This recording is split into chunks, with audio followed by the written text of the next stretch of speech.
네, 안녕하세요. 오늘 소개할 책은 그래도 우리가 살면서 알고 있어야 되는 부분이라고 생각이 들어요. 어떤 사람들은 뭐 모르는 게 약이다 이렇게 얘기할 수도 있는데 안다고 해서 사실 모든 불행을 예방할 수는 없는 거죠. 그래도 뭔가 알고 맞는 거하고 모르고 맞는 거하고는 조금 차이가 있지 않나 이 생각을 하면서 오늘 책을 이제 소개를 할 건데 이제 살면서 우리가 사실은 경험적으로 알게 되는 내용들이에요. 이거를 좀 뇌과학적으로, 생물학적으로 또는 심리학적으로 접근을 해서 보면 너무 인간 행동이 명쾌하게 이제 이해가 되기 시작합니다. 그리고 이제 오늘 소개하는 그 샤덴프로이데라는 이 개념을 이제 습득을 하면 살아가면서 피해야 될 상황들 이런 것들을 좀 알아채는 도움은 되는 것 같아요. 우선은 그 샤덴프로이데라는 개념부터 좀 알아보면 좋을 것 같은데요. 너의 불행이 나의 행복이다. 뭐 이런 개념인 거죠. 최근에 독일 여성과 이제 교류를 좀 하고 있었는데, 이 책을 읽고 나서 물어봤어요. 이게 원래 그 독일어에서 나온 말이거든요. 그래서 이 뜻이 뭐냐 이제 물어봤더니 책에서 뭔가 강조하는 그런 개념과는 다른 개념이었는데, 내가 어떤 실수를 하고 뭔가 어처구니 없는 일을 당했거나 그랬을 때 내가 나 자신한테 뭐 조롱을 한다거나 뭐 유머러스하게 그 상황을 받아들인다거나 이제 이런 것을 얘기한다고 하더라고요. 그래서 의미심장하거나 뭐 심각한 단어는 아니다 이렇게 얘기는 하더라고요. 또 모르겠어요. 이게 이 단어가 일본인이 쓴 책이기 때문에 또 다른 방식으로 이제 해석이 된 것 같기도 하고 그런데 네, 어쨌든 이제 여기서 우리가 얘기하는 컨셉은 나와 타인과의 어떤 그런 상호작용에서 일어나는 개념이라고 할 수 있겠습니다. 여기 이제 독일어 나오죠? 남의 불행에서 기쁨을 느낀다는 뜻의 샤덴프로이데는 독일어로 손해, 불행을 뜻하는 이 샤덴과 환희를 뜻하는 프로이데가 더해진 합성어다. 네, 이 독일어를 어떻게 발음하는지는 정확히 모르겠지만 어쨌든 이 두 가지 단어가 합쳐진 단어라고 합니다. 그래서 이 샤덴프로이데는 누구에게나 있는 감정이다 이렇게 돼 있어요. 오히려 윤리적인 사람일수록 샤덴프로이데를 강하게 느낄 수 있다. 아직까지는 이 단어의 뜻이 완전히 와닿지 않으실 것 같은데 이 책을 계속 읽다 보면은 이제 조금씩 납득이 됩니다. 그래서 여기 중요한 부분 중에 하나가 이 옥시토신이라는 호르몬이에요. 네, 이게 그 샤덴프로이데라는 감정 이것과 아주 긴밀하게 연결이 돼 있다는 거죠. 모든 게 이제 양면성이 있기 때문에 옥시토신이 과할 때 어떤 부작용 같은 게 있을 수 있는가 이런 거를 우리가 이 책을 통해서 알 수 있는 거죠. 사랑 호르몬, 행복 호르몬으로 불릴 만큼 사람에게 좋은 영향을 미치는 물질로 알려져 있지만 시기심을 강화하기도 한다. 네, 너무 재밌는 게 뭐냐면 저는 이제 요즘에 여러 가지 모임에 참석을 하고 있거든요. 거기서 이런 현상들을 수도 없이 겪고 있습니다. 관찰을 하고 있죠. 근데 사람들은 왜 본인들이 이제 그런 행동을 하는지 좀 알아채지 못한다고 할까요? 이거를 약간 메타인지적으로 아니면 좀 부족하다 이렇게도 생각이 듭니다. 왜냐면은 본성 그대로 살아가는 거는 뭐 알고 할 필요가 없는 거니까요. 그리고 알 필요도 없는 거고 우리가 그 수만 년 동안 그렇게 살아왔기 때문에 너무나 당연한 거죠. 다른 사람을 시기하고 질투하고 뒷담화하고 이게 그냥 인간의 본성이기 때문에 네, 그렇게 하고 나서 그냥 쾌감을 느끼고 네, 이런 내용들이 이제 이 책에 계속 나오거든요.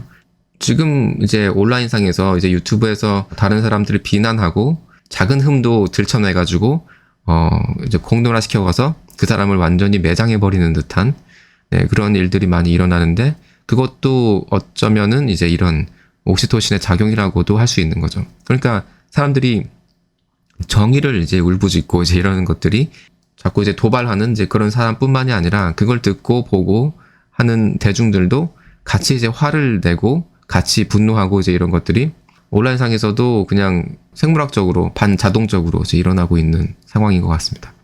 네, 왜냐면 익명으로 그런 일들을 하면은 너무나 이제 안전하게 그런 네, 분노를 표출을 할 수 있기 때문이겠죠. 이게 이제 인간성이라는 거예요. 결국에는 이 호모사피엔스의 그냥 특징이다. 이렇게 전제를 내릴 수밖에 없는 것 같습니다.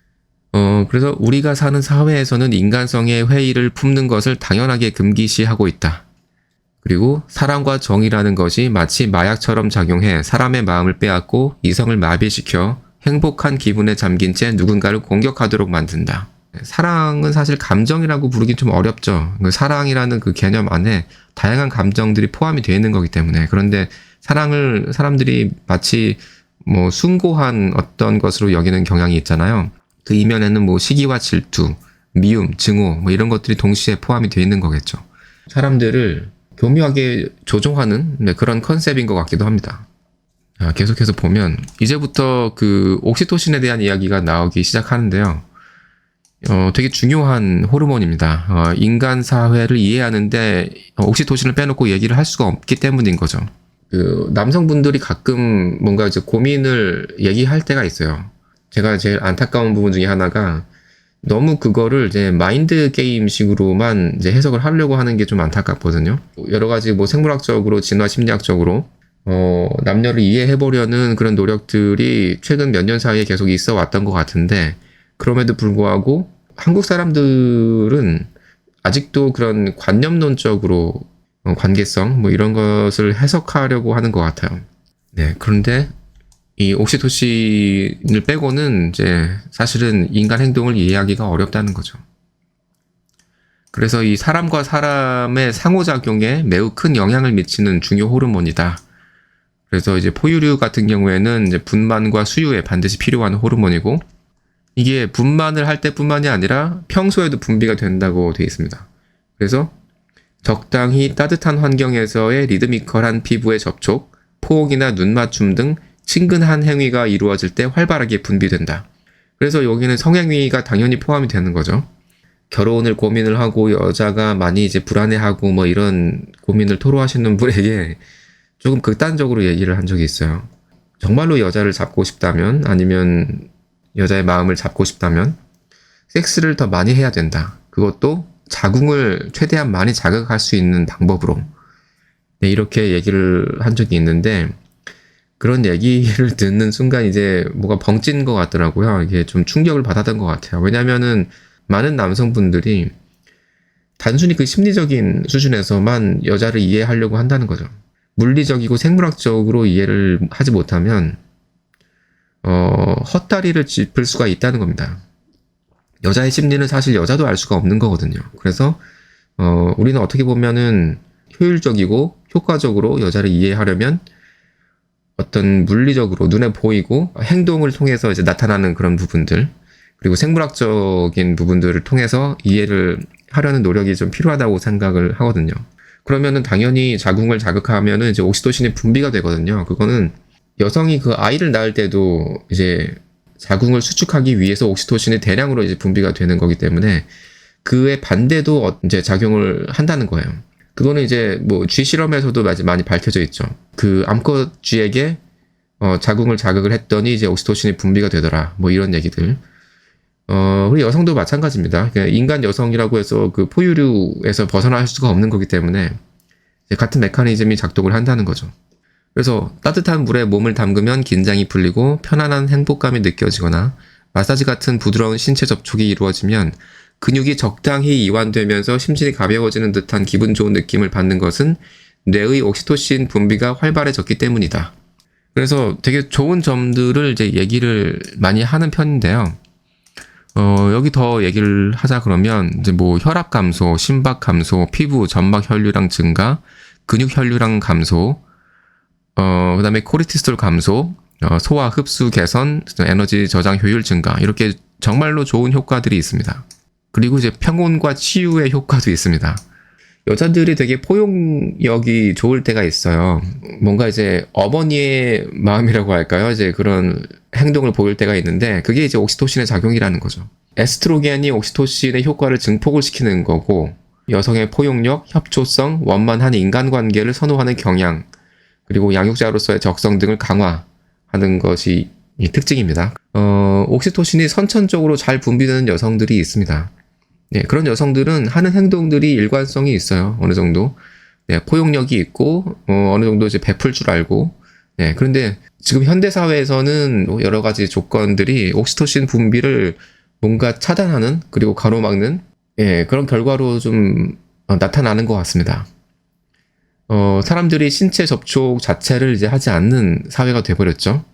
예, 그렇기 때문에 굉장히 그 옥시토신 분비를 하기 위해서는 이제 악조건이 될 수밖에 없는 거고, 여기서는 사실은 옥시토신의 부작용 같은 걸 얘기를 했지만, 너무 우리가 없어도 이제 문제이긴 합니다. 자, 그래서 계속 볼게요. 쥐의 유전자를 조작을 해가지고 옥시토신 분비를 하지 못하도록 이제 했더니, 이제 스트레스에 민감해지는 거예요. 그래서 새로운 환경에 잘 적응하지 못했다. 이 옥시토신이 굉장히 사람들의 이제 주목을 하는 이유가, 이게 사회성을 발달시킨다고 이제 알려지고 있거든요. 그래서 심지어는 그 사회성이 극도로 떨어진 자폐증을 앓고 있는 사람들, 그 사람들한테 옥시토신을 이제 스프레이 형태로 이제 코로 마시게 했더니 뭔가 사람과의 소통 능력이 늘어났다는 거예요.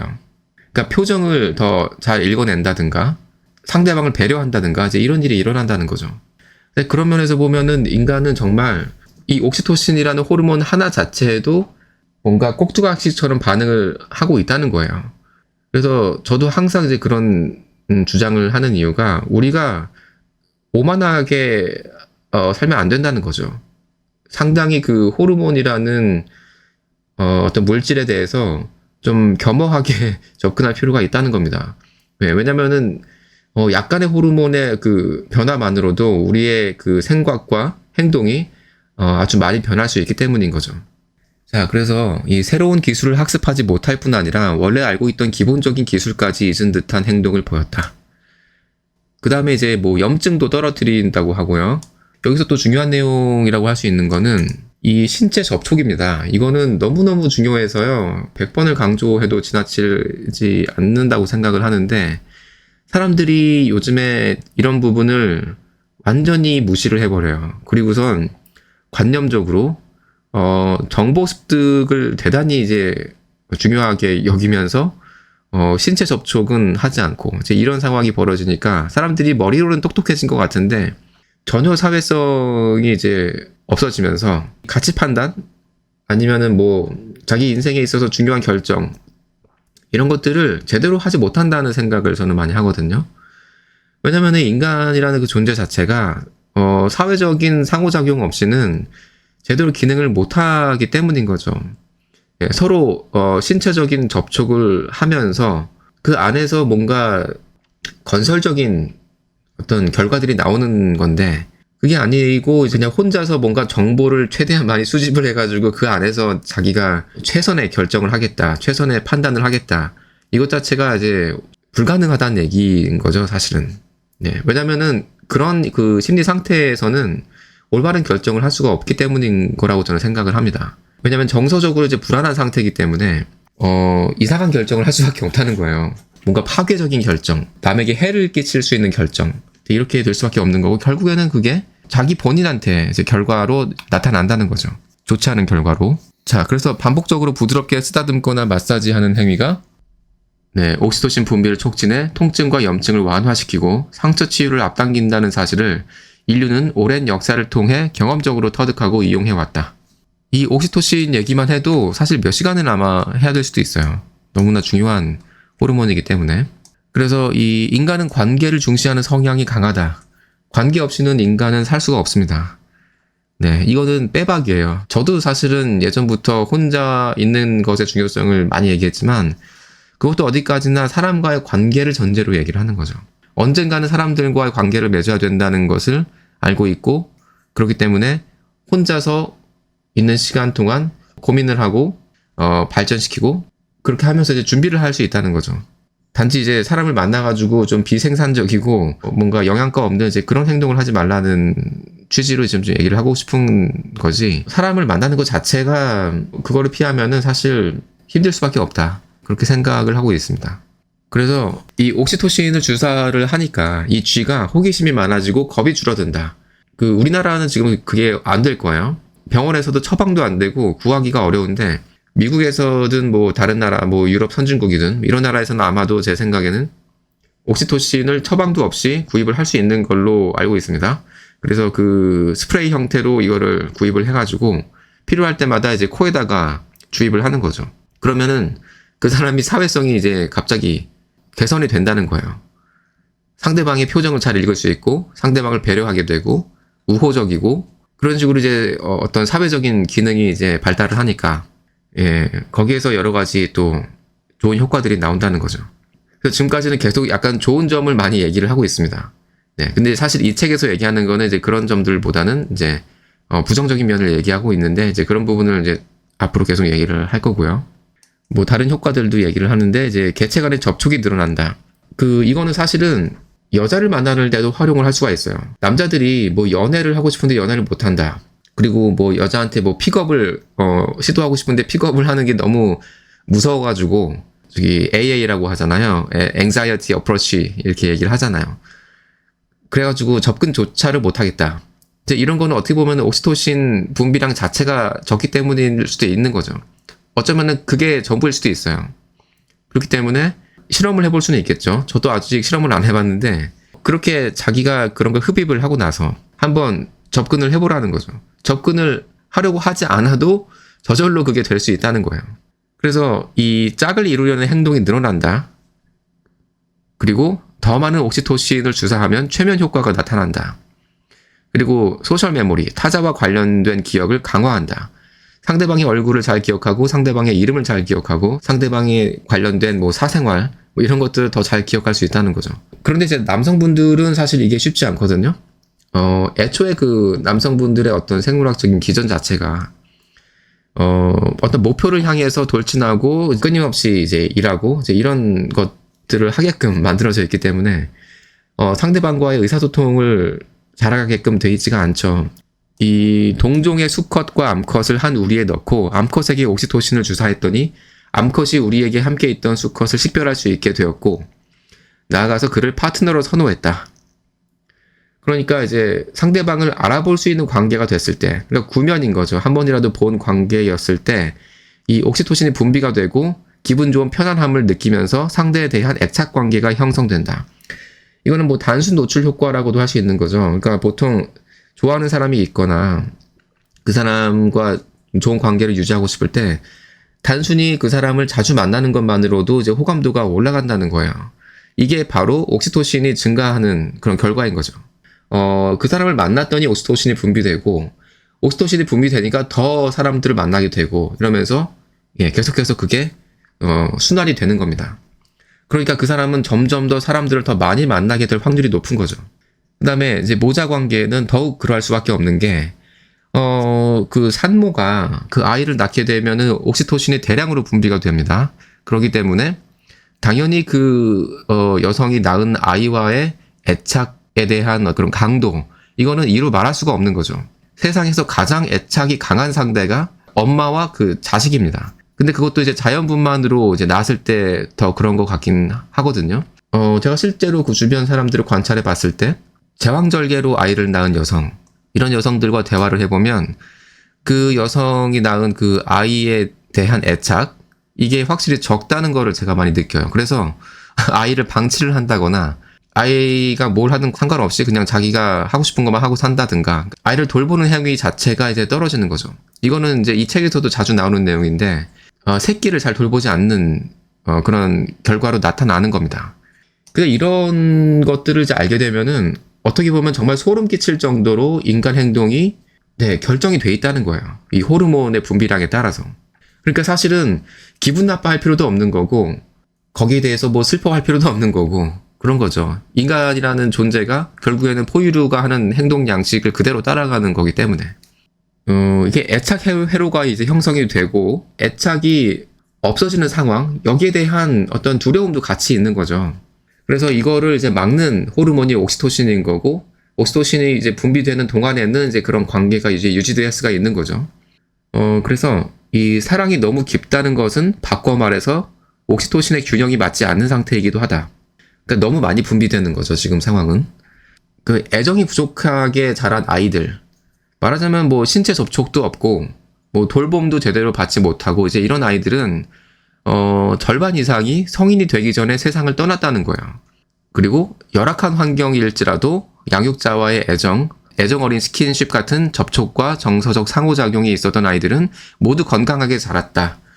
그러니까 물론 이제 그 태아기 때 엄마에게 받은 호르몬의 양도 중요한데 어쨌든 태어나고 나서도 그 옥시토신을 잘 분비할 수 있는 환경에 노출이 되면 어느 정도 그 보상작용 같은 게 될 수 있다는 거죠. 자, 그래서 이 부모의 생식 행위가 이루어지는 순간부터 옥시토신의 영향 아래에 놓인다.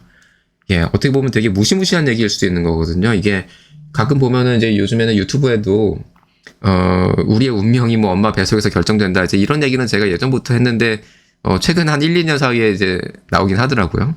근데 그 이야기가 이제 호르몬에 대한 이야기가 가장 중에 하나인 거죠. 그래서 이 피부를 접촉할 때 분비가 촉진되는 옥시토신은 남녀 간의 성교 시에도 활발히 분비되어 서로에 대한 애착을 강화한다. 특히 여성은 자궁경부의 자극이 옥시토신 분비를 강하게 촉진해 관계를 가지는 상대에게 깊은 애정을 품기 쉽다. 이거는 진짜 활용하기 나름이라고 할 수 있는데 좀 사악하게 활용할 수 있는 그런 남성들, 그런 여성들도 있는 거죠. 옥시토신은 어쨌든 자궁을 자극하면은 이제 많이 분비가 될 수밖에 없기 때문에 만약에 이제 남성이 여성을 그 성적으로 많이 만족을 시켜준다고 쳐봐요. 그러면은 여성은 그 애착의 정도가 아주 깊어지기 때문에 남성에게 집착을 하기가 쉬운 거죠. 그래서 이 남성 또한 사정하는 순간 옥시토신이 분비된다 이렇게 돼 있는데 제가 느끼기에는 이제 여성이 훨씬 더 심한 것 같긴 합니다.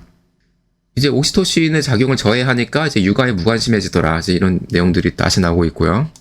사실은 우리의 행동이 자신의 의지로 결정했다고 착각하기 쉽지만 사실은 대부분이 그저 화학물질의 작용에 의해서 이루어지는 것일 확률이 높다.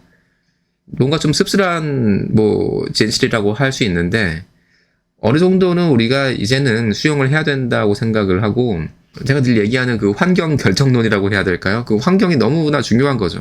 어떤 환경에서 어떤 사람들을 만나느냐.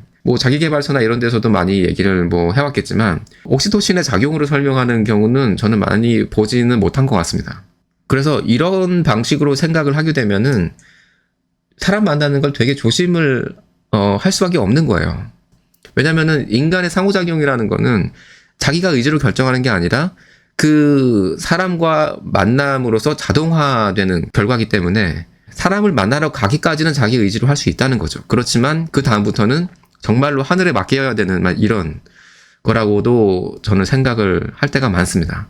실제로 우리가 커뮤니케이션 같은 거를 연구하고 이제 이러지만 그거 아무리 아는 거 많아봐야 저도 바디랭귀지를 중요하다고 자주 얘기는 했지만 그것도 아주 미미한 수준일 수밖에 없는 거죠. 왜냐하면 사람을 만나는 순간 그런 거 싸그리 잊어버리고 그 사람과의 어떤 호르몬 작용에 의해서 모든 것들이 일어나기 때문에. 자, 그래서 임신한 여성의 뇌는 고농도의 옥시토신에 지배되어 행복감과 함께 자궁의 태아에게 깊은 유대감을 느낀다. 자기 자궁으로 이제 아이를 낳은 엄마 같은 경우, 이게 조금 안 좋은 방향으로 발전을 하면은 아이에 대한 그 사랑이 너무 이제 심해가지고 집착으로 변하고 아이의 모든 것을 통제하려고 하고 그럴 수 있다는 거죠. 실제로 이제 그런 여성들이 한국에는 많은 것 같고요. 이제 불안정한 이제 이런 애착 유형으로 그 엄마 자체가 그렇게 자라왔고 그 상태로 아이를 낳기 때문에 또 그러한 심리 상태가 아이한테 전이가 될 수밖에 없는 거고 이제 이게 계속해서 이제 한국 사회에서 반복되는 경향도 되게 이제 크다는 생각을 합니다. 그래서 이 질투와 시기 이게 옥시토신의 어떤 그 반대 쪽에서 작용하는 그런 현상인 건데 질투 같은 경우에는 자신이 가진 무언가를 어떠한 대상에게 빼앗길 가능성이 있을 때 그 대상을 배제하려고 하는 부정적인 감정이다. 그리고 시기 같은 경우는 자신보다 나은 무언가를 가진 사람과 자신 간의 차이를 해소하고 싶어서 하는 부정적인 감정이다. 근데 이게 좋은 방향으로 발전을 하면 이제 동경의 형태로도 나타난다는 거예요. 그냥 시기를 하는 게 아니라 그 사람을 이제 동경함으로써 자기 자신도 이제 그렇게 되고 싶어 하는 그렇게 또 되기도 하고 노력도 하고 이런 형태로 가는 게 이제 동경인 거고. 자, 그래서 이제 샤덴프로이데라는 의미를 다시 한번 또 중간에서 정리를 해보면 이 마음속에 솟아나는 조금은 떳떳하지 못한 기쁨이다. 나와 경쟁하는 사람 또는 이제 그룹에서도 이런 것들을 우리가 해석을 할 수가 있거든요. 예를 들어서 여성들은 이런 것들을 많이 하죠. 나보다 예쁜 여자, 똑똑한 여자, 나보다 몸매가 좋은 여자. 이런 여자가 이제 그룹에 있으면은 이제 시기와 질투를 하게 되고 그런데 만약에 나보다 잘난 여성이 뭔가 사고를 당했어요. 그러면은 겉으로는 표현을 하지 않지만 은근히 그 쾌감을 느낀다는 거예요.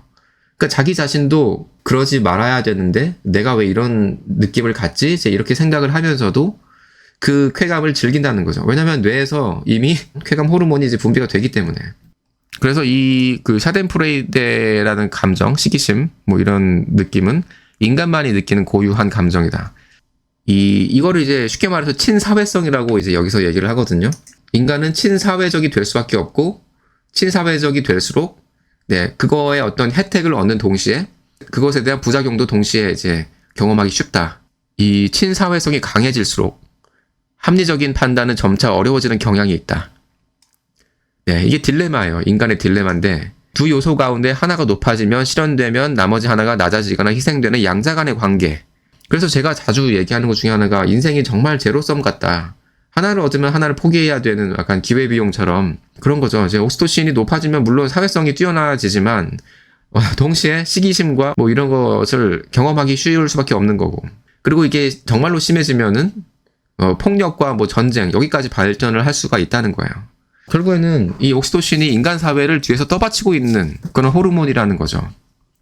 인간성을 중시하다 보면 그것을 소홀히 하거나 파괴하는 듯한 합리적인 결정을 내리기가 어려워지는 이런 결과가 이제 옥시토신이 분비된 결과다. 그런데 이제 이런 일들이 왜 일어나냐? 조금 더 이제 구체적으로 그 상황을 조금 이제 살펴보자는 거예요.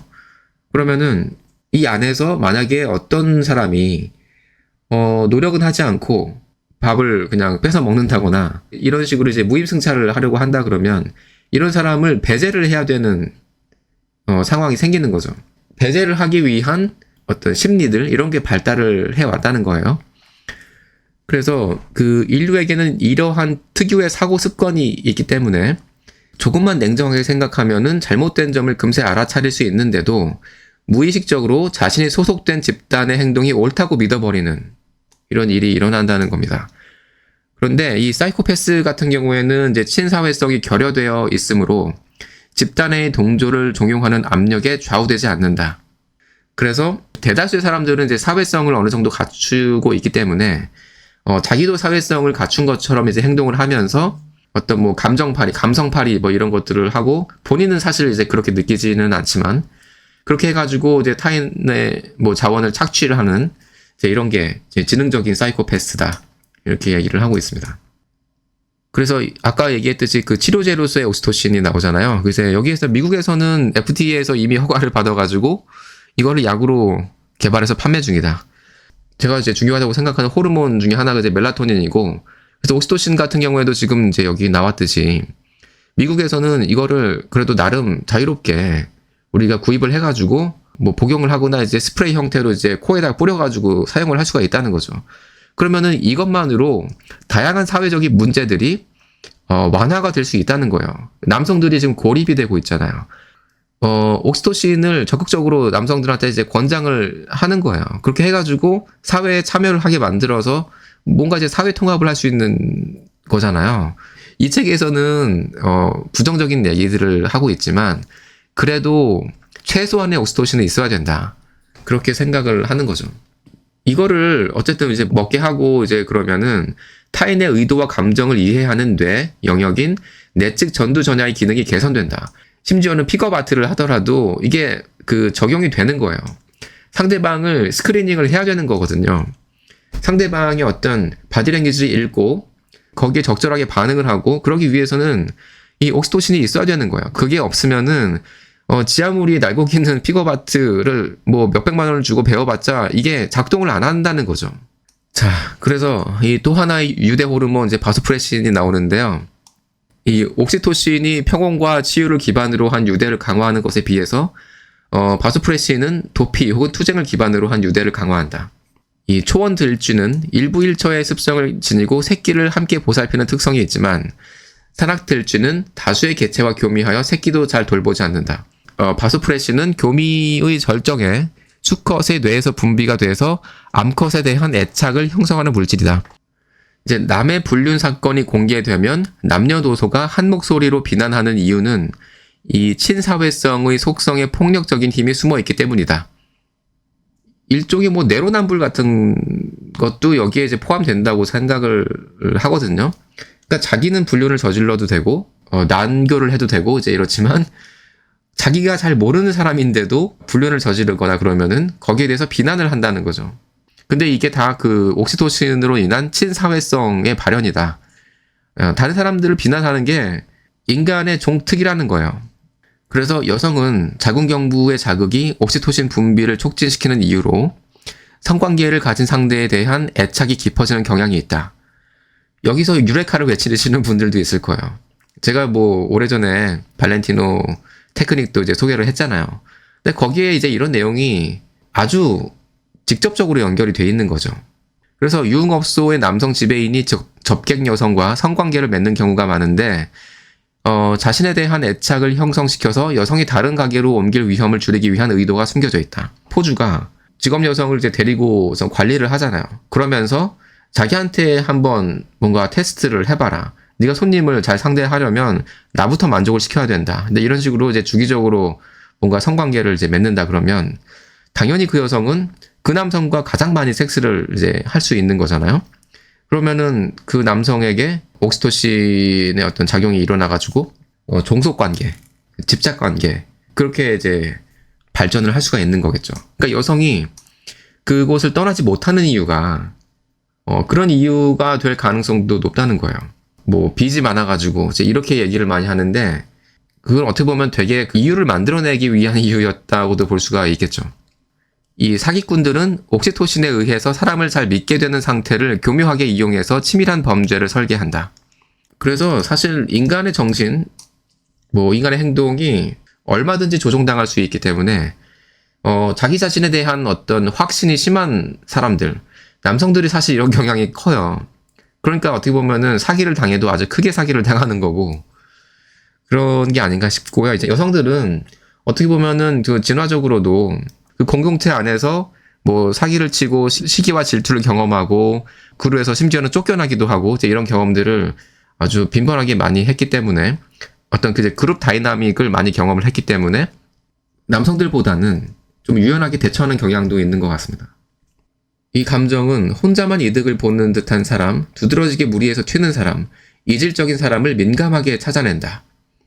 그래서 심지어는 독보적으로 잘생긴 사람, 유일하게 무슨 지역 출신인 사람 등 온갖 특성이 그 안테나에 걸릴 수 있다. 뭔가 씁쓸하기도 하면서 약간 깝깝하기도 하고 그런 생각이 드는데 인간 사회에서 우리가 안전하게 살기 위한 그런 사람이라면 사실은 자기가 아무리 돈이 많고 지위가 높고 그래도 그거를 드러내지 않는 게 오히려 더 좋을 수도 있다는 거죠.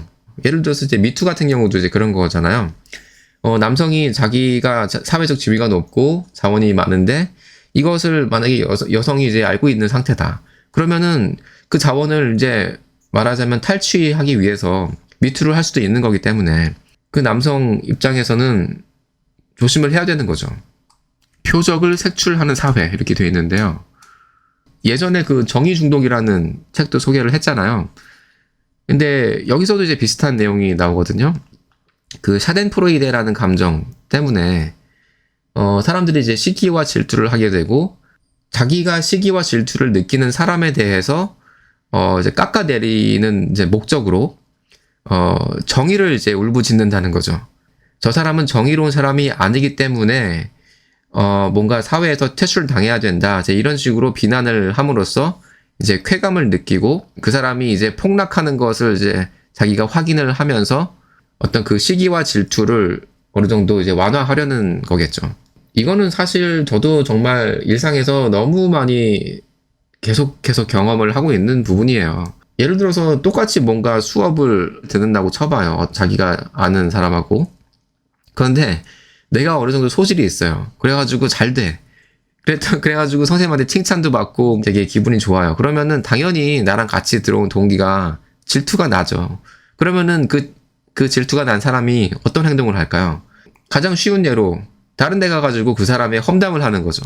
그래가지고 깎아내리는 거예요. 자기가 잘 알고 있는 사람이기 때문에 그 사람의 약점 그런 것들을 이제 퍼뜨린다거나 이제 이런 식으로 되는 거겠죠. 그러니까 이게 무엇을 잘한다고 해가지고 뽐내는 거는 좋지 않을 수 있다는 거예요. 그런 면에서 한국 사람들은 그런 시기와 질투를 겪지 않기 위해서 겸손이라는 미덕을 이제 발달시킨 게 아닌가 이런 생각도 드는데 이게 또 양면성이 있잖아요. 이제 미국 사회 같은 데 가면은 너무 또 겸손하면은 그 사람을 완전히 찌질이 취급을 한다거나 완전히 나고자 취급을 한다거나 이제 이렇게 될 수 있기 때문에 미국 사회에 가서는 또 자기의 능력을 확인을 시켜줘야 되는 거잖아요. 자신감을 이제 보여주고. 그래서 이게 참 쉽지 않은 부분인 것 같기도 합니다. 자, 그 다음에 이제 남성들이 이제 괴팍하게 행동하는 것들, 특히 이제 노인들이 이제 그렇게 행동하는 것들은 뭐 전전두엽이 이제 퇴화가 돼가지고 그런 통제 기능이 떨어져서 그런다는 얘기도 이제 많이 하는데 선천적으로 이제 여자들보다는 테스토스테론 분비가 많기 때문에 이제 공격성이 내재가 돼 있는 거잖아요. 그러니까 전두엽 기능이 떨어짐으로써 그런 그 공격성이 이제 억제가 안 되는 것이다. 이제 이렇게 얘기를 하는 거죠. 보통 이제 나이 들면은 제가 느끼기에는 좀 그런 게 생기거든요. 보통은 한 50대 이상이 되기 시작하면요. 남성들이 상당히 그 사회에 대한 불만을 표출한다거나 정치에 완전히 몰입하면서 맹렬하게 그 정치인들을 비난을 한다든가 뭐 쌍욕을 하면서 막 주변 사람들한테 뭐 겪은 안 좋은 일들을 막 계속해서 막 얘기를 한다든가 이런 일들이 좀 늘어나는 거를 제가 관찰을 많이 하는데 정말로 평소에 그 자기의 뇌 관리 그리고 이제 몸 관리를 해야 되는 거죠. 이제 그렇게 되지 않기 위해서라도 자기 자신은 정말 세상에서 가장 정의로운 사람처럼 이제 얘기를 하잖아요. 그런데 지금 이제 그 온라인상에서도 보고 이제 주변 사람들을 이제 관찰을 해봤을 때 심지어는 그 나이가 먹지 않았는데도 이 정의 중독에 빠진 사람들이 너무나 많은 거죠. 예를 들어서 그 모 유튜버, 유명 유튜버 있잖아요. 뭔가 이제 허위 광고에 대해서 이제 분노를 해가지고 그것을 완전히 까발려 놓고 그 사람을 완전히 이제 매장시키려고 하는 그런 행동들이라든가 그것을 보고서 또 똑같이 분노하는 그런 대중들 이제 그런 걸 보면은 그 정의 중독에 이제 빠져 있을 수도 있다는 거예요. 그러니까 이제 여기서 얘기하는 그 샤덴프로이데, 그러니까 남이 잘 되는 꼴을 못 보는 사람들일 수도 있다는 거죠. 그러니까 그게 단순히 정의를 위해서라기보다는 남이 잘 되는 게 너무 시기와 그 질투가 나기 때문에 그 사람이 이제 폭락하는 것을 어떻게든 보고 싶은 거예요. 그리고 실제로 그 사람이 이제 나락으로 떨어지는 걸 보면서 쾌감을 느끼는 이런 거로도 볼 수가 있다는 겁니다. 그리고 실제로 제가 최근에도 뭐 카페에도 뭐 얘기했지만 뭐 개통령이라고 부르는 그분도 있잖아요. 그분이 뭐 잘못한 게 있을 수도 있겠죠. 근데 제가 딱 그 사건이 일어나고 나서 바로 느낀 게 그거예요. 사람들이 타겟을 잡았구나. 근데 그 생각이 들더라고요. 그러니까 왜냐면 자기하고 아무 관계도 없는 사람인 건데 그 사람이 완전히 망가지는 모습을 보면서 살아갈 용기를 얻는다고 해야 되나? 좀 그런 게 생기는 거겠죠. 뇌는 누군가를 단죄하고 싶어 한다. 이게 뇌의 기능이라는 거예요. 인간이 다른 사람을 비난하는 게 그냥 뇌가 하는 활동인 거예요. 자, 그래서 제재를 행하는 당사자에게는 이익이 전혀 없다. 오히려 제재로 인한 보복을 감수해야 하므로 객관적으로는 손해다. 그러니까 심지어는 일종의 그 자폭 같은 거잖아요. 자폭 테러 같은 거. 너 죽고 나 죽자. 이것이 되게 그 한국적인 그런 심리인데 이게 되게 심한 거죠. 한국 사람들한테는 그 샤덴프로이데라는 이 감정이 되게 뿌리 깊이 이제 박혀 있다는 거예요. 그게 이제 일본인한테도 상당히 뿌리 깊게 박혀 있고. 그래서 이 개인의 관점으로 볼 때 이익이 높아지는 것은 아무 행동도 하지 않는 사람이다. 이거 되게 저는 중요한 처세술이라고 생각을 하거든요. 그냥 가만히 있으면 중간이라도 가는 거예요. 그냥 무관심으로 일관하면은 나한테도 좋고 상대방도 배려하는 결과가 된다는 거죠. 괜히 기분 나빠할 필요도 없는 거고. 그래서 보복당할 위험까지 무릅쓰고 제재 행동을 할 때 제재를 가하는 사람의 뇌에는 쾌감 물질 도파민이 분비된다. 스스로 손실을 감수하는 개체가 출현할 덕분에 이익을 얻는 것은 제재를 행한 사람을 제외한 모든 집단 구성원이다. 그래서 일탈자를 제거하지 않으면 언젠가 집단 전체가 일탈 상태, 즉 규칙이 무너진 상태에 빠질 것이고 나아가 집단이 붕괴될 위험에 직면할 수 있기 때문에. 자, 누군가를 지탄하고 공격하는 행위는 본질적으로 그 집단을 지키기 위한 행위이고 친사회성이 높아진 끝에 일어나는 현상이다. 자기한테 이득이 없을지라도 이제 이런 행위를 인간은 멈출 수가 없다는 거죠. 이게 뭐 이타적 징벌이라는 뭐 얘기로 이제 나오고 있는데 위기가 닥치면 사람들은 힘을 모아 공동체를 지키기 위해 친밀한 교류를 활성화하고 이에 따라 강한 유대를 구축하는 옥시토신의 분비가 촉진되어 친사회성이 더욱 강화된다. 일본 사회에는 재해가 많기 때문에 네, 그래서 더더욱 이렇게 될 수밖에 없었다는 거죠. 진화적으로는 아주 짧은 시기일지는 모르지만 너무나 그런 극단적인 상황이었기 때문에 특화돼서 발달을 할 수밖에 없었던 것 같습니다. 그래서 이런 환경적인 압박 때문에 옥시토신이 약간 변태적으로 분비되는 약간 그런 상황이라고 할까요? 이 옥시토신 분비량이 늘어나면 외부 집단에 대한 편견, 그러니까 자기 집단과 다른 특성을 지닌 사람에 대한 부당한 평가에 강해진다, 이렇게 되는 거예요. 이게 뭐 내 집단 편향, 외 집단 편향 이렇게도 얘기를 하잖아요. 한국 사람들도 되게 이게 심하죠. 외부인에 대한 어떤 그런 경계, 그래서 뭔가 이제 연고주의 같은 게 상당히 많이 발달이 돼 있죠. 그래서 제재가 일어나기 쉬운 때 나는 옳은 일을 하고 있다라고 생각하는 것 자체가 쾌감을 가져다 줄 뿐만 아니라 누군가를 나쁜 사람으로 규탄함으로써 자신의 존재가 상대적으로 높아지는 듯한 기분을 느끼기 때문에, 또한 규탄하는 편에 서 있어야 다른 사람에게 공격받을 가능성이 낮아진다는 자기 방어적인 의도도 숨어 있을 것이다. 어떤 조직, 그룹 안에서 자기 혼자의 목소리를 내는 게 정말로 힘들 수밖에 없죠. 한국인은 특히나 더 그렇습니다. 사회에서 배제된다는 그런 두려움도 있을 거고요. 그리고 나는 옳은 일을 하고 있다는 그런 믿음 때문일 수도 있는 거고, 이 대다수의 사람들은 이기적으로 행동하는 사람에게 자발적으로 비용을 들여서라도 벌을 주길 원하며, 실제로 벌을 주면 뇌의 선조체, 이곳이 활성화가 되면서 강한 기쁨과 만족을 느낀다.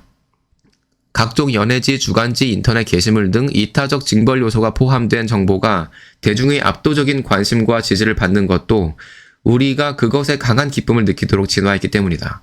그래서 집단 괴롭힘을 나쁘다는 규범의식이 높은 곳일수록 집단 괴롭힘이 일어날 확률이 높다. 그래서 함께 정한 규칙이 많은 부부일수록 이혼할 확률이 높다.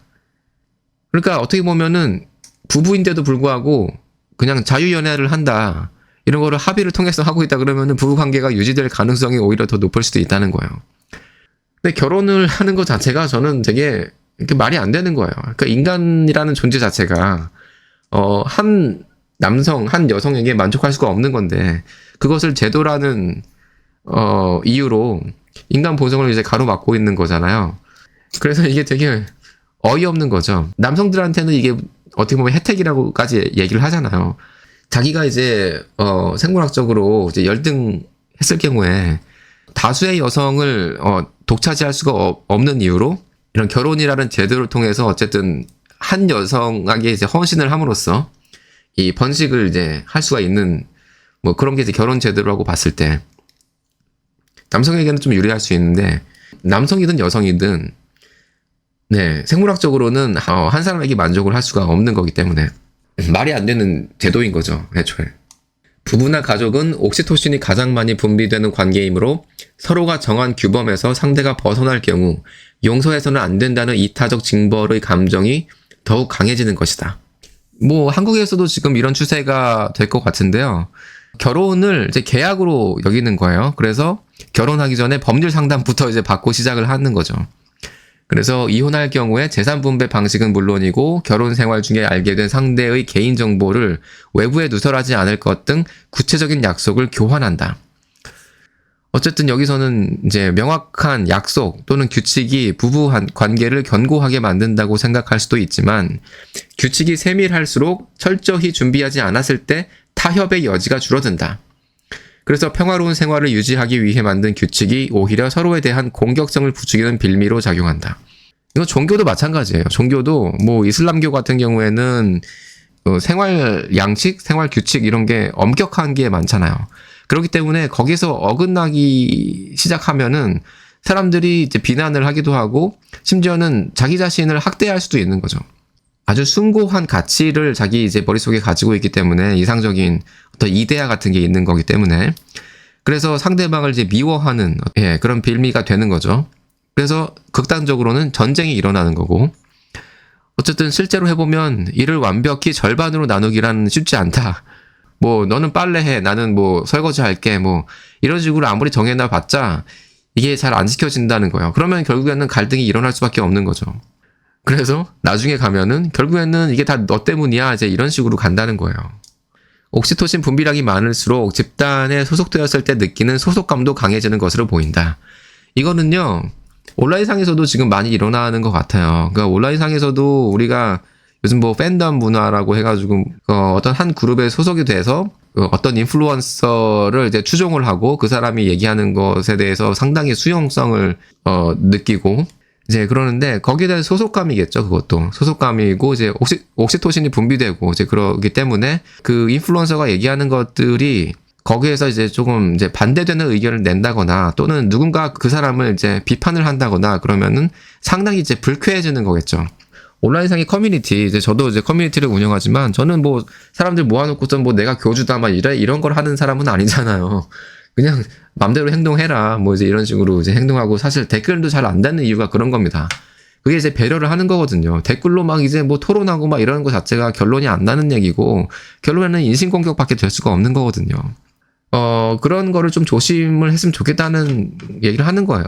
그러니까 자기가 어떤 그룹에 소속이 돼 있고, 그런데 만약에 누군가가, 뭐 이제 그런, 소속감을 강조를 한다거나, 누군가를 막 맹렬히 비난을 한다거나, 이제 그러면은, 자기도 지금 그런 상황에 있지 않은가. 이제 이런 것들 좀 검토해 둘 필요는 있다고 생각을 하고, 나아가서, 하나의 그룹 안에 이제 자기가 소속되어 있는 건 좀 좋지 않을 수가 있겠죠. 아무런 행동도 하지 않고, 가만히 앉아서 이제 거기에 이제 몰입해 있으면은 굉장히 좀 불쾌해질 수 있다고 생각을 하거든요. 심리적으로. 계속 이제 그런 걸 보고 있으면은 자기도 모르게 똑같이 이제 불쾌해지고 사람들을 괜히 이유도 없이 비난하게 되고 이제 이럴 수 있기 때문에 가능하면 이제 오프라인 모임을 좀 여러 군데 다니면서 많은 사람들과 이제 교류를 하는 게 저는 좋다. 정신 건강에나 뭐 신체적으로나 여러 가지로 좋다고 생각을 합니다. 그들은 이제 무고한 사람까지 싸잡아서 당신은 규칙을 어겼다. 이렇게 지적하고 제물로 삼는다. 그래서 희생양이 선택되면 사람들이 우르르 모여들고 그가 정말로 규칙을 어겼는지를 따지기보다는 다수의 편에 서서 누군가를 처벌하는 쾌감을 취해버린다. 네, 같은 내용의 반복이죠. 그 사람이 규칙을 어기지 않았다는 사실을 깨달아도 지적하는 순간 자신까지 집단에서 배제당하고 또 다른 희생양이 될 수 있으므로 잘못을 지적할 수가 없다. 만약에 내가 애가 있었다고 해도 학교를 별로 보내고 싶지 않을 것 같아요. 특히나 한국 사회에서는 더더욱 그렇죠. 한국 사회에서 학교를 보낸다는 거는 이제 이런 문화들을 체득을 하게끔 만드는 거잖아요. 자기도 모르게 이제 내재화하기 때문에 계속 이제 대물림 되는 거죠. 이런 어떤 마인드셋이. 좀 불행하다고 생각을 많이 합니다. 한국의 어떤 아이들이.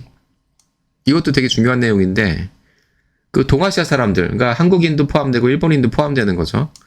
이런 우리 같은 사람들이 그 스스로 의사결정을 하기를 원치 않는 사람들이 너무나 많은 거예요. 그러니까 결정장애가 너무나 당연한 거예요. 다른 사람이 내 인생을 결정해주기를 바라는 사람들. 그러니까 여자들이 점집에 가가지고 자기 인생을 물어보고 자기가 생전 만나보지도 못한 사람한테 타로 리딩을 받아가지고 거기에 대해서 자기가 연애를 어떻게 할지 결정을 하고 참 그런 안타까운 일들이 벌어진다는 거죠. 근데 이게 유전적으로 거의 결정이 됐을 수도 있다는 거예요. 근데 유럽의 경우는 스스로 자기 인생을 결정하고 자기의 어떤 의사결정을 하고 이런 걸 원하는 사람들이 이제 60%에 달했다. 근데 뭐 사회적 배제의 원리. 이것도 뭐 계속 반복되는 내용인데요. 뭐 사회적 배제의 표적이 되는 사람의 공통된 조건은 혼자만 혜택을 누리며 즐거워 보인다. 합당하지 않은 이득을 보는 것 같다. 다른 사람들과 다르다. 그러나 기준을 어떻게 설정하느냐에 따라서 누구든지 이 조건에 부합할 수 있으므로 누구나 집단 괴롭힘의 표적이 될 수 있다. 시기심의 역할은 표적을 색출하는 것이다. 이 말로 어느 정도 그 무임승차자를 어떻게 우리가 배제할 것인가를 좀 설명을 할 수가 있는 거겠죠. 어쨌든 인간은 집단을 유지하는 것이 생존을 위한 가장 큰 과업이었으므로 공격에 따른 이점을 어떻게든 마련할 필요가 있었고 이것이 사회적 배제를 실행할 때 뇌에서 쾌감을 느끼게 되는 이유이다. 그래서 특히 인접한 공간에서 함께 활동하며 동료의식이 강한 집단이 가장 위험하다. 모든 사람이 단결과 우리는 하나를 부르짖기 시작했다면 이미 위험한 상태다. 이게 그러니까 그 사이비 교주들이 잘 활용하는 방법이기도 한 거죠. 우리가 일상에서 겪는 정말 많은 모임들이 이런 형태를 띠고 있는 거예요. 그 모임의 구성원들이 약간 똘똘 뭉쳐 있다거나 이런 느낌을 갖는다 그러면은 상당히 이제 위험한 상태일 수 있다는 거죠. 네, 옥시토신 분비량이 늘어나 동료의식과 애정이 강해지는 것에 비례해서 집단 괴롭힘도 발생하기 쉬운 것이다. 네, 사실인지 확인할 길 없는 점술가의 말을 그대로 믿고 따르거나 고액의 유료 강연회를 찾아다니는 사람의 마음속에도 자신이 나아갈 방향을 스스로 결정하기를 회피하는 심리가 있다. 종교를 맹신하는 사람 또한 교의의 모든 판단을 맡김으로써 자기 행동을 결정하고 그에 책임져야 한다는 불안과 공포를 떨치려는 심리가 있을 수 있다.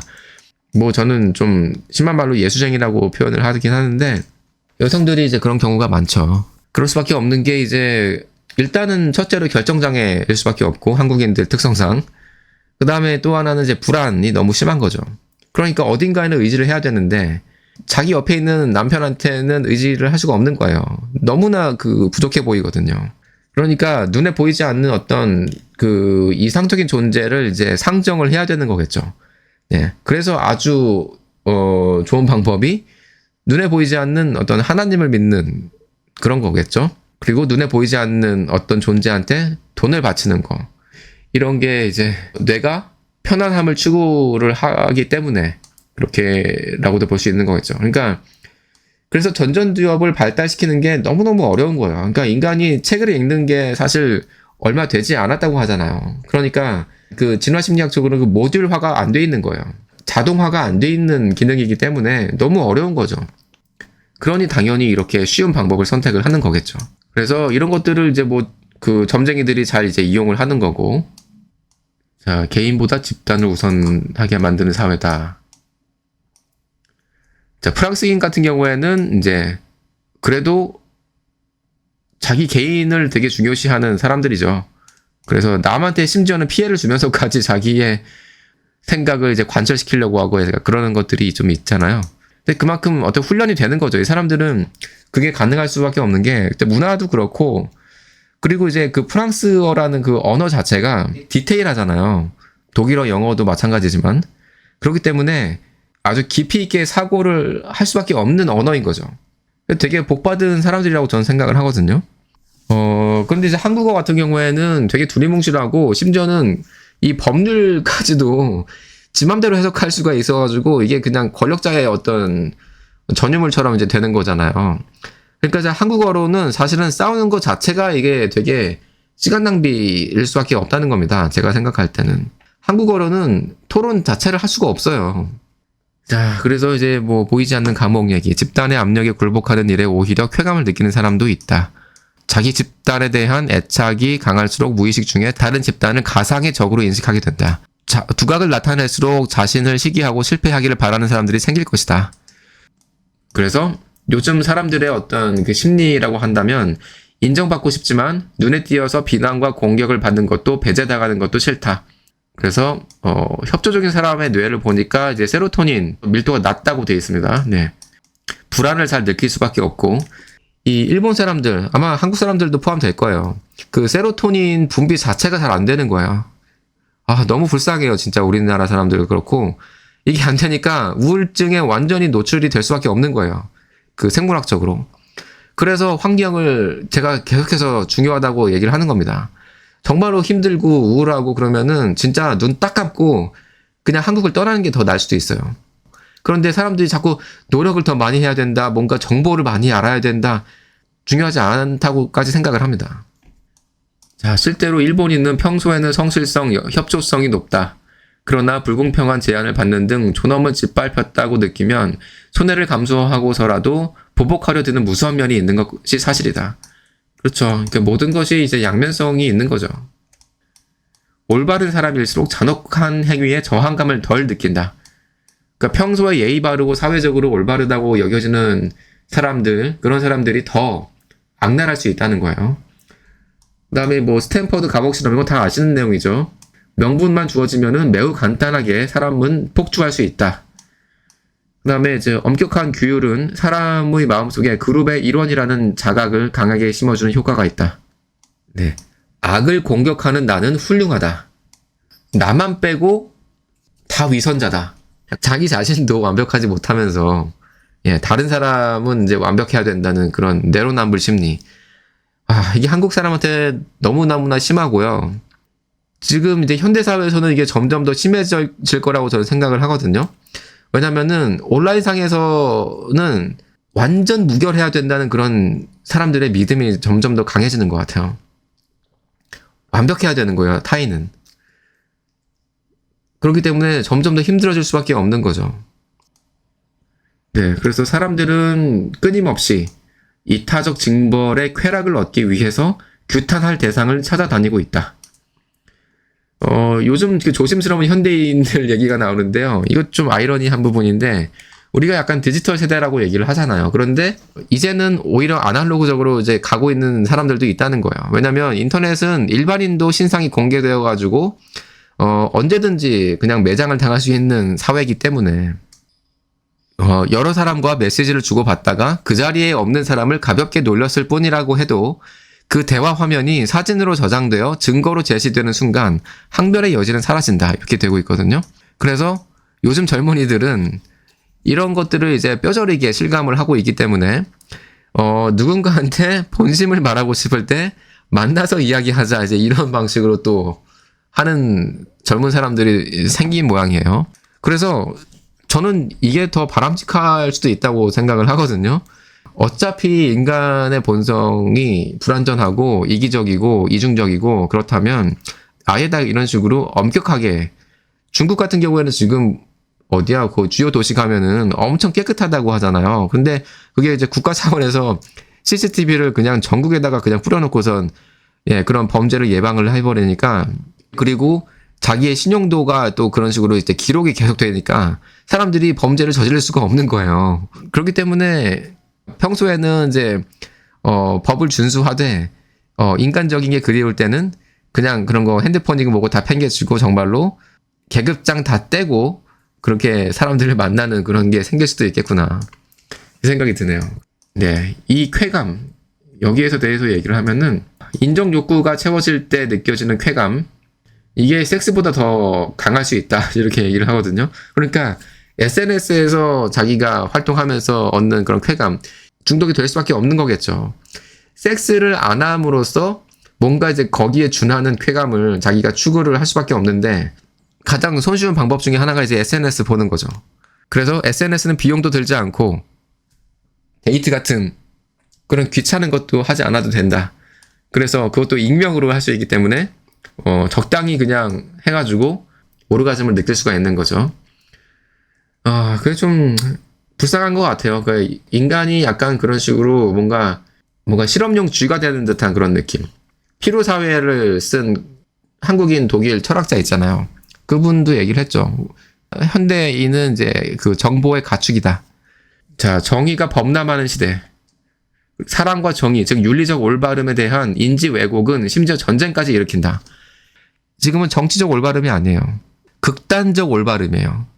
아주 그냥 미세한 흠이라도 있으면은 그 사람은, 그 인간은 나쁜 인간인 거죠. 자, 사랑과 정의는 어떻게 흉기가 되는가? 네, 옥시토신 분출이 되어서 사랑이 넘쳐 흐를 때 인간은 배려 가득한 행동을 취하는 한편 지독히 편협해진다. 네, 아이들한테 그냥 그룹만 나눠줬을 뿐인데 아이들이 그냥 편을 갈라가지고 싸운다는 거예요. 이제 이런 내용도 있고, 인간이라는 존재가 너무 나약하다는 거를 이런 건 통해서 알 수가 있죠. 인간은 본질적으로 그 싸움을 좋아하게끔 돼 있다는 거죠.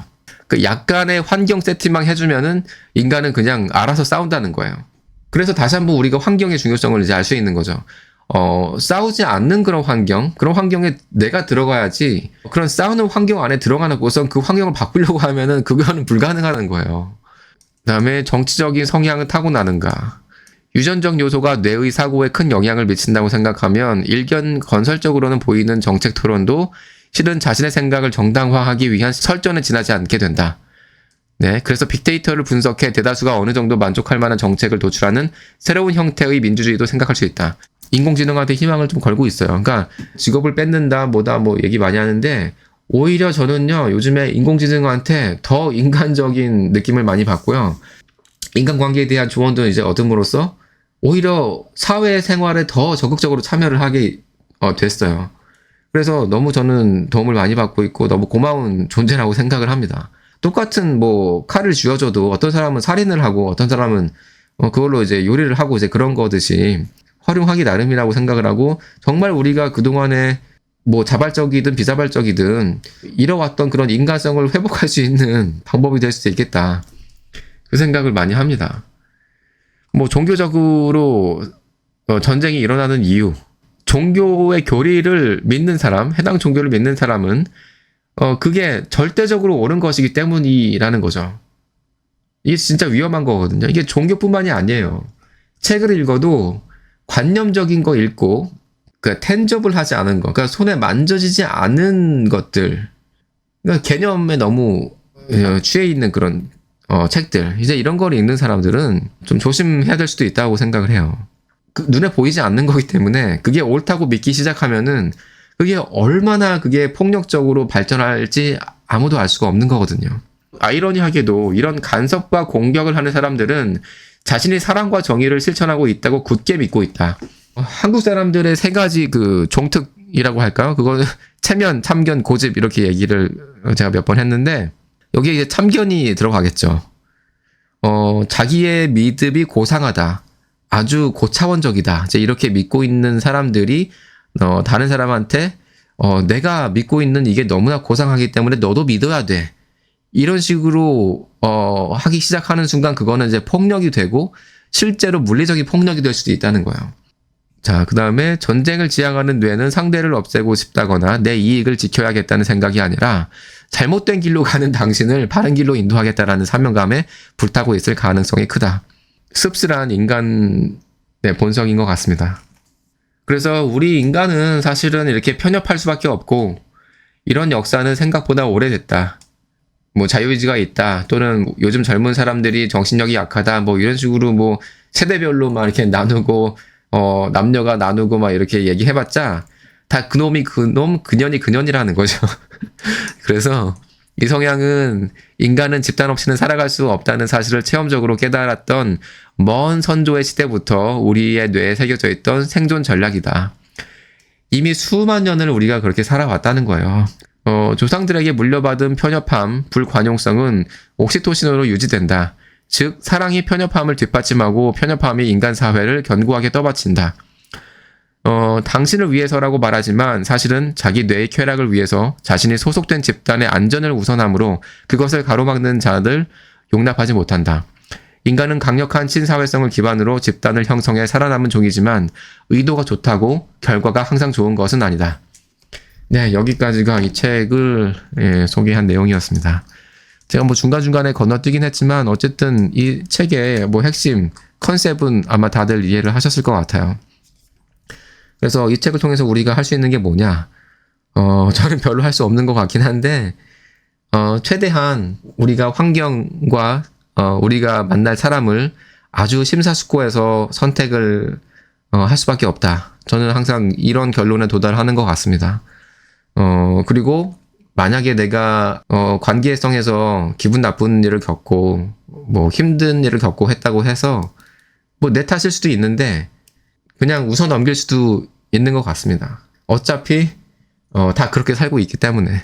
다음 시간에 만나도록 하겠습니다. 감사합니다.